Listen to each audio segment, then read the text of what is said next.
Another edge case that comes up when doing machine learning is what if the model was trained somewhere else? There are many different model formats, including ONNX here, which is one of the top formats for the Azure platform. There's also Keras, which is an emerging standard in deep learning.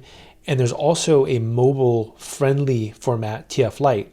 In many cases, these could be trained on, let's say, a physical data center.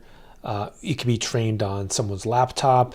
It could also be trained potentially on a mobile device. So we've got these models in these different locations, and they also could be deployed to many different targets. So this is something that comes up in the real world is, do you want to deploy, for example, to serverless?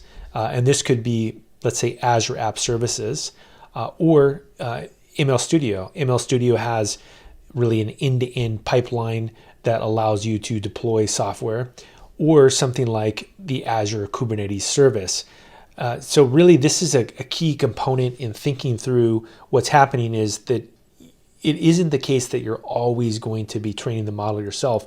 It may be the case that you'll inherit the model from, let's say, a standard library or maybe a repository that is holding things like, for example, there's TF Hub that holds copies of .h5 and TF Lite files, or maybe your company even stores baked out models in the ONNX format.